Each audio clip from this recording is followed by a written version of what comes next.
Previously on Tendo the Seal. Getting back into my studies of the magical arts. Mind sharing some? You see, Tendo, I actually am you. From 30 years in the future. Oh, probably the most destructive non-radioactive explosive device the world has ever seen. What? Indeed. It's basically our ship's self-destruct system. It explodes, and the radius and power of the explosion takes out the ship surrounding it with it.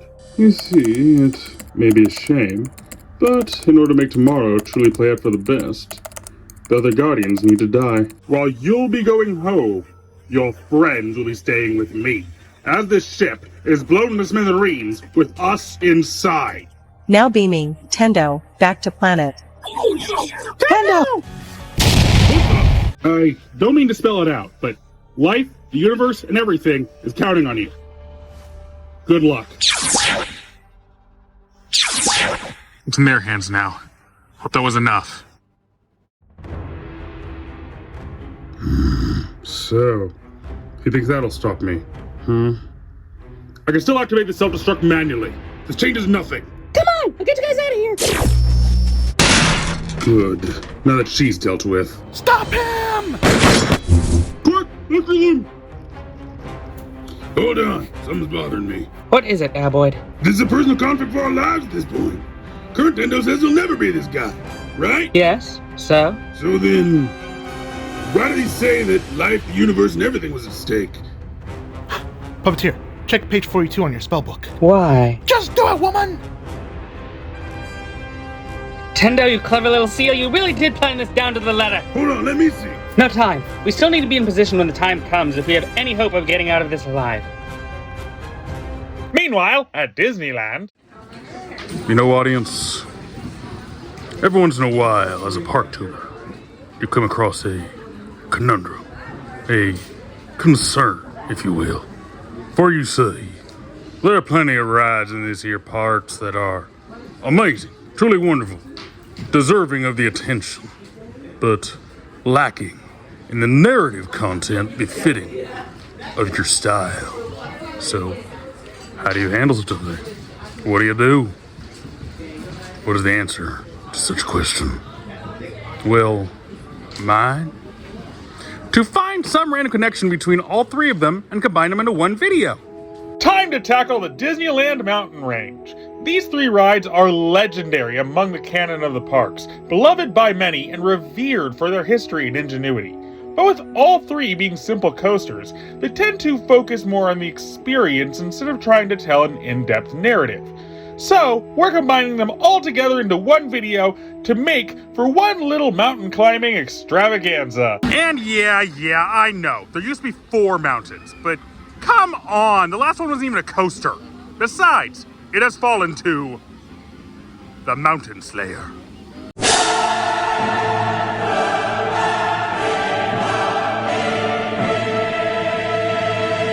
And the last one's a California Adventure, so not technically a Disneyland peak.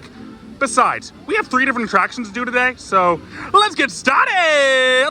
Let's do this in order of opening, which would lead us first to the only coaster Disney built that Walt ever got into, the Matterhorn.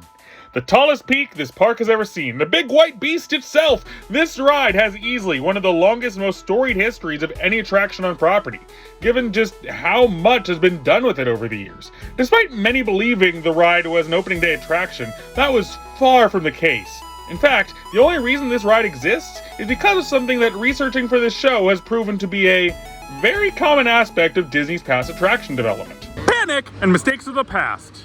Originally, upon opening day, not only was the Matterhorn not there, but there was actually nothing accessible in its place on property. That's because, with all the soil shifted around for park construction and the high costs of building Disneyland, Walt kinda ran out of money to get all that dirt off his land. So, as a temporary fix, it was all piled up into a small hill in one section of the park and surrounded by a large wall so the public couldn't access it. Eventually, though, the area was covered in grass and pathways, opening up access by becoming a more scenic area of the park called Holiday Hill. But, given its reputation, Horny Hill would have been more accurate. Yeah, the place quickly gained a reputation among park goers as the place teenagers went to make out away from all the attractions. And that pissed off old Walt something fierce. Damn, man! Why you gotta be such a prude? In response, Walt's first idea was to cover the hill in snow to turn it into a year-round skiing spot inside the park. But Disney's financiers, who had already had enough of this man's insanely expensive endeavors, said, No! God! No! God, please, no! No! this was mainly due to the insanely expensive and near impossible endeavor it would be to keep year-round snow set up in Southern California. Yeah, Swinter wasn't invented until 2008 by two kids from Danville. That technology was way beyond the 50s. Luckily, one of Walt's Imagineers came in with a pivot concept, a way to keep the snow theming without using actual snow, by turning the land into a snow-covered mountain-themed roller coaster. Something that helped a lot for another issue Disneyland had at the time. Disneyland back then had no thrill attractions. Not a single one. This turned off a large amount of the audience and sent them packing, thus getting Walt to agree to the idea. But why the Matterhorn? Why such a random mountain for the theme?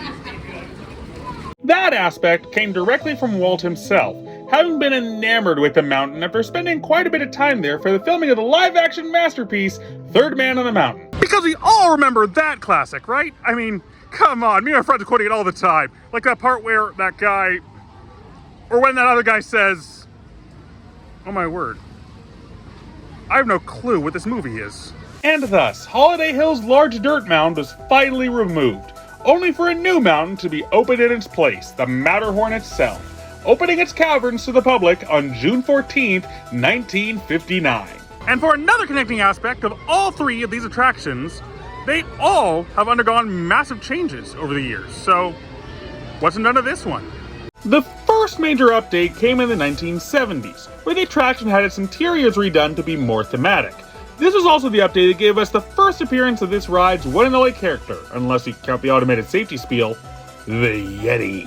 Which is weird when you think about it. I mean, the Yeti is a creature of Indian/Nepalese folklore connected to the Himalayas, so what the heck is this one doing in frickin' Switzerland? And outside some minor updates during the 1990s, we didn't get our next big refreshment until 2015, where the Beast Within got one hell of a makeover, ready to terrify guests once more. But yeah, let's get right into things. This is the Matterhorn. The queue is kind of basic, without much to talk about, so let's get right to the ride system.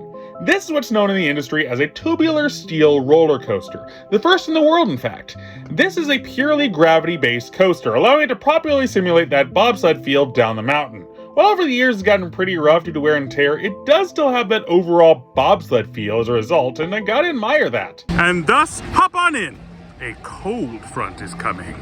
To start off, we enter into the mountain, climbing up the icy lift hill within, the Yeti growling and menacing us from the other side of the walls of ice. Or perhaps something else. I don't speak Yeti. Can we get a translator going?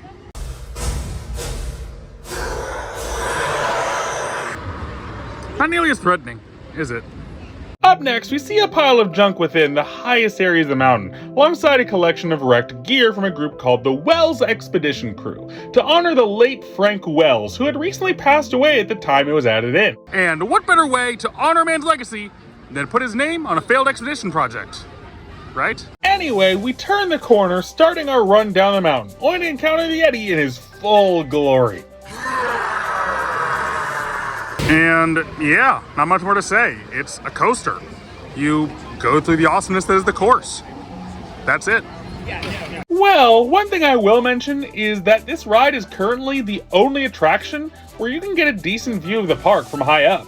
Yeah, with Thunder being mostly contained to its zone and most of the other taller rides being in the other park, Matterhorn is sadly the only place you can get a good overhead view of Disneyland. Oh, and I guess I could at least mention there's a second encounter with the Yeti.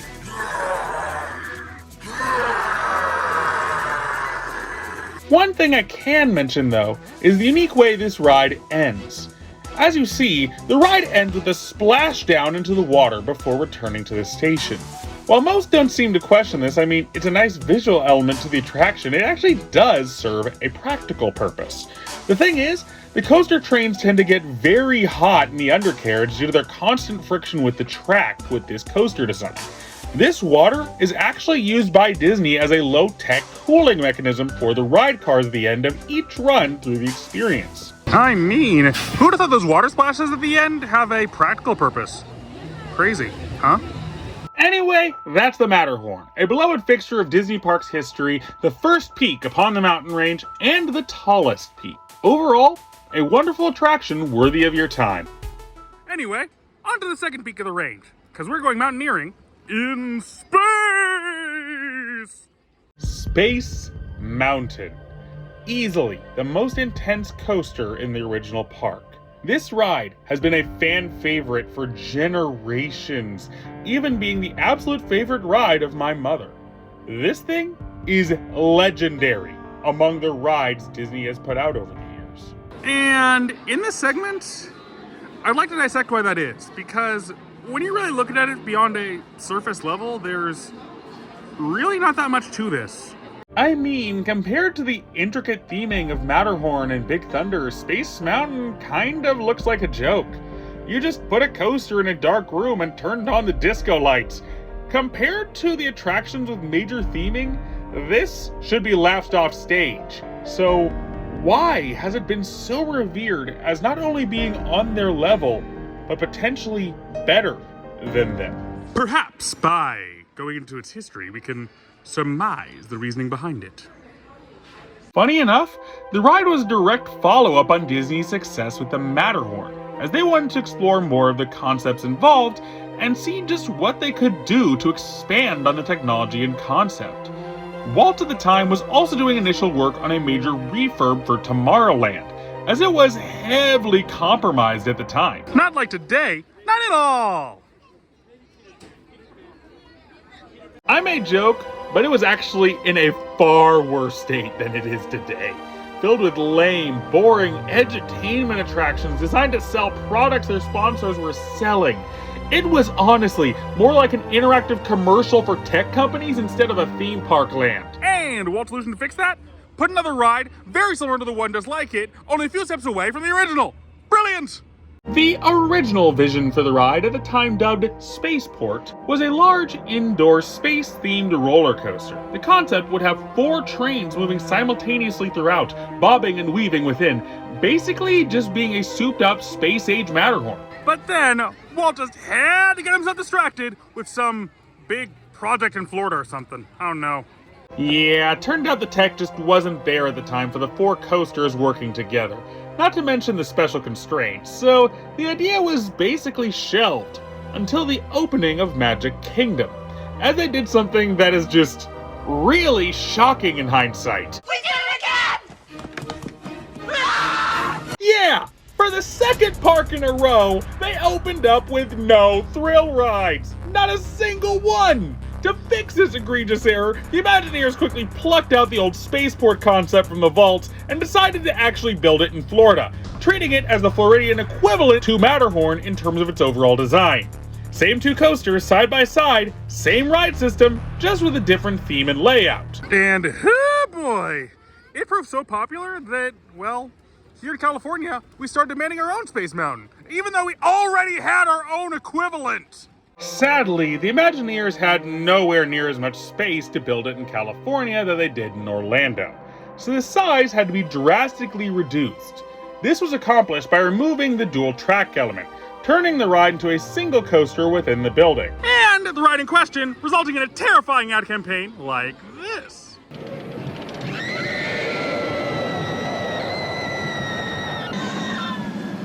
And yeah, outside of the other versions of the ride built at subsequent parks, that's the story of how this came about. The thing is, though, there's not much more I can say at this point. I mean, unlike Matterhorn with its details and Yeti sequences, or Thunder Mountain after this with its animatronics and dynamic scenes, there's basically a complete lack of plot here. It really is just, in and of itself, an experience. How am I supposed to riff a ride with no scenes to riff? It's a freaking paradox! Ugh. Maybe I just hopped on. I see it now. Yeah, sorry to skip my usual recap here, but it's basically just a roller coaster ride through space. That's it. But holy cow! It's a roller coaster ride through space! What more needs to be said?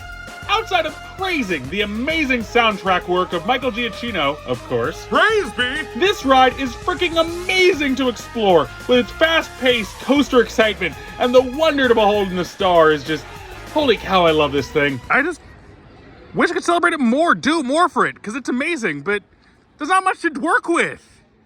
But perhaps that level of simplicity without much underlying depth is what makes it so great. Yeah, despite us critics always searching for the deeper meanings in things and truly dissecting something down to its core, sometimes it's okay for something to be paper thin, but damn good for every piece of it. Take off and hop aboard whenever you can. Well, that was fun, but off to go to the future. And by that I mean the past, thematically, but it came out after this one, so we arrived in the future, but this is the future-themed ride, so, we're going to Frontierland. And now, we reach the final peak of the mountain range. The one with the most bizarre and extensive history of them all. Thunder Mountain. Big Thunder Mountain Railroad, easily the most themed and intricate coaster Disneyland has ever seen. Despite not being anywhere near as thrilling as the other two previously discussed, this ride is just as popular due to that level of theming and intricate design, very much in fitting with the wild ride through the wilderness that it is. But how did this terrific train attraction come about? What is the history behind the wildest ride in the wilderness? Unlike the previous two, Thunder Mountain did not originate as a coaster in its initial planning, as it was originally being designed as a boat ride. Specifically, a large amount of the project started as a Frontierland Floridian equivalent to Pirates of the Caribbean called the Western River Expedition, a boat ride down the rivers of the Wild West to see just what them crazy cowpokes were up to. Sad to say though, the project was put on hold when many Floridians started saying, We want the pirates! Originally, Disney thought that Pirates of the Caribbean would be redundant in Florida, given that the Florida area was actual pirate territory back in the day. So the presence of actual IRL pirate iconography so close by would just overshadow the ride, and thus they could do an equivalent in Florida, under a different theme instead of just copying over the ride. And that's a lesson they never really took to heart, huh? But demand among Florida guests for Pirates of the Caribbean proved so loud and constant that Disney felt the need to add in the ride anyway, putting all development for the Western River Expedition on hold, since the ride was supposed to be an equivalent to what was being built. And, as a result, you got the lamest, most truncated version of the ride as opposed to your own original equivalent. So, good job, Florida. However, just when it looked like all that work on the Western River Expedition would go to waste, Boom, baby! Tony Baxter, future legend of Imagineering, but only a greenhorn at the time, stepped into the ring, suggesting to utilize all that work to instead reformat the attraction into a much less expensive but still quite enjoyable roller coaster ride. I swear, Disney really does have a history of some of their best attractions coming out of desperation to not let a ton of work go to waste after something failed. It's crazy. Originally, Disney had planned to build both the California and Florida versions of the ride at the same time, but the Florida one was put on hold due to the ongoing construction of Space Mountain at the time. But, due to the intense planning and insane amount of time it took to build the ride, it took 7 years for it to open. So long that not only did Florida finish Space Mountain, but California built its own version and finished it a whole 2 years before Big Thunder was ready. Jeez, and people today say that Disney takes too long to build things. But, regardless of the wait, the ride opened up to passengers on September 2nd, 1979, forming this legendary third peak of the mountain range. And of course, everything is exactly the same as it was on opening day. What, you think it's gonna change with the times or whatever? No, this is a ride based in the Old West. I mean, tradition is everything, and change is the enemy. We all know this. Yeah, no. The ride got a huge refurbishment in 2013, including updating animatronics, rebuilding the full track, and even completely redoing the ride's final lift hill. This thing has updated quite brilliantly. And with that, get yourselves insulated and buckle down. It's time for me to talk Big Thunder Mountain Railroad. As normal, we start with the queue, which is a nice and truncated country town. Not much interaction or narrative, but very enriched in a style and atmosphere that really adds to the experience. The experience of waiting for your train to arrive. Speaking of which, This is actually not that unique a coaster design, as it's what's known in the industry as a common aero mine train design. Simple steel track, nice layout, good hills, just a good coaster overall. However, this was the world's first coaster with linear induction motors, allowing for the ride's decently flowing launch from the station into the caverns below.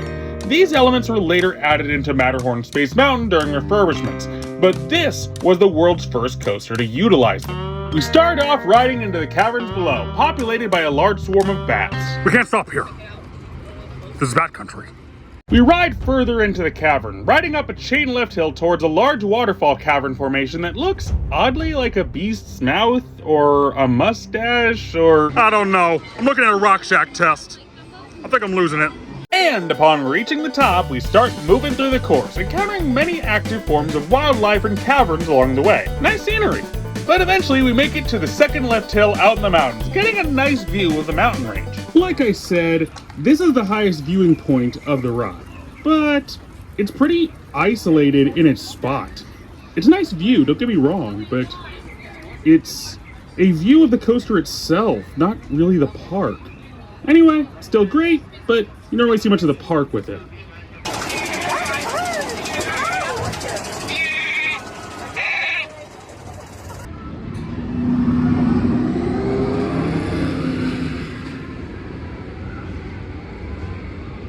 Was that a goat? And after a bit more coastering, we ride into the mine shaft, which is set to blow with tons of dynamite.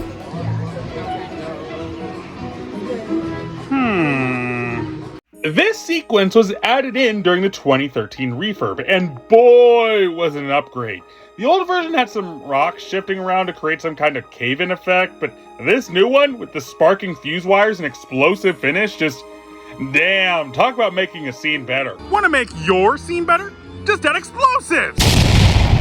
And after a bit more riding the rails, we make our way under the dino skeleton we saw in the queue and return to town. The small little jingles of music playing us in as we make our way to the station. This wild ride is more than worth your time. This is easily the most thematically dense coaster on property. From the animatronics and designs out in the wilderness to the insane levels of thematic depth in the lift hills, this thing is truly awe-inspiring and a perfect end to our little journey through the mountains. All of them truly do make for fun, exciting roller coasters that have more than earned their pedigree, and I am so happy I got the chance to share them with you all today. Thank you all so much for watching. Don't forget to like, comment, and subscribe, and I'll see you next time for more mockery and tomfoolery.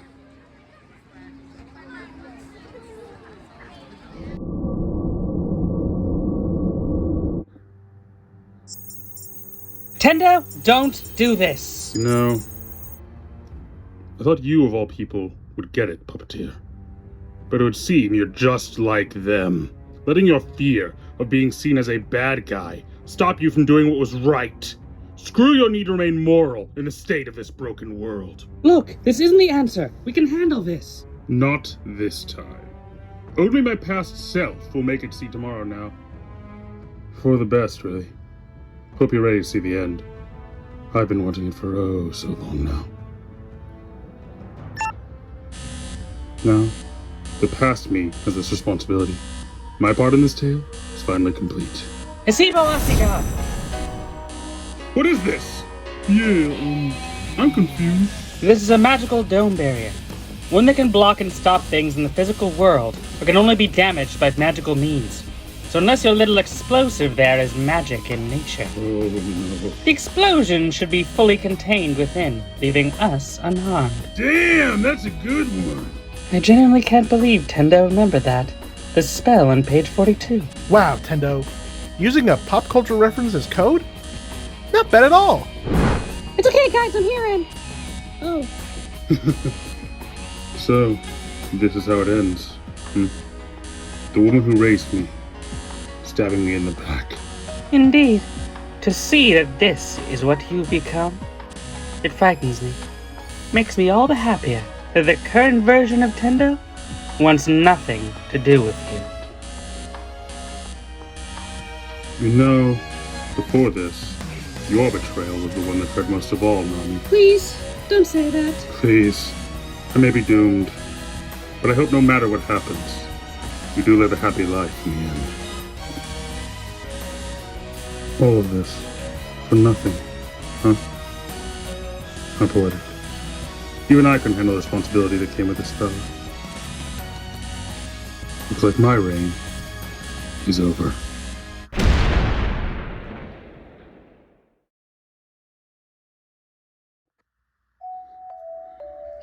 Good trick, Tendo. Surprised you remember the random page number it took to solve this.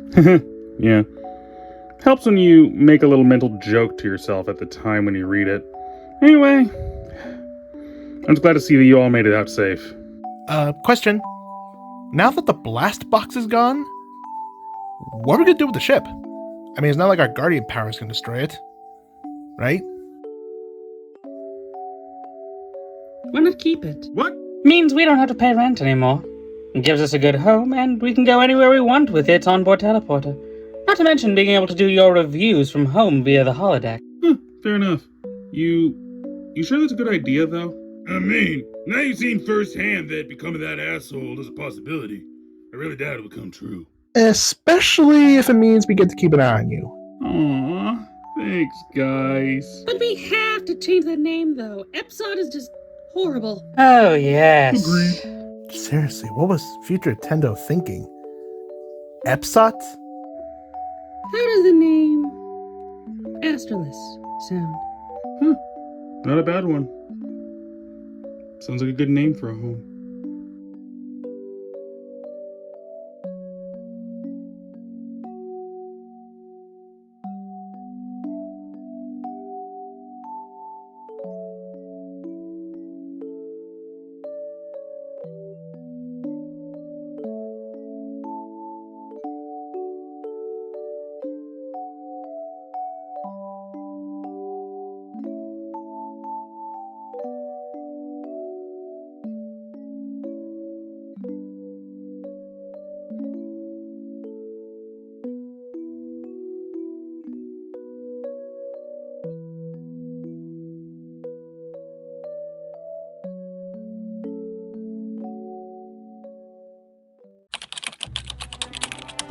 Hey, Tendo, what you doing? Oh, just looking around at hiring sites. Hiring? What? Well, if we're gonna stay on this ship, we're gonna need to hire a crew to maintain it. We don't exactly have the skills for that aspect in our group. Oh, I see. Who do y'all think we need? Well, we need at least 2 mechanical engineers, a software engineer for the computer systems and to upgrade the holodeck AI, a proper medic, a weapons expert, and a maid to keep things clean. But what are we offering in exchange? We don't got the money for all this. Free room and board. Not to mention the possibility of instantaneous travel to wherever they want for their time off. Not a bad offer.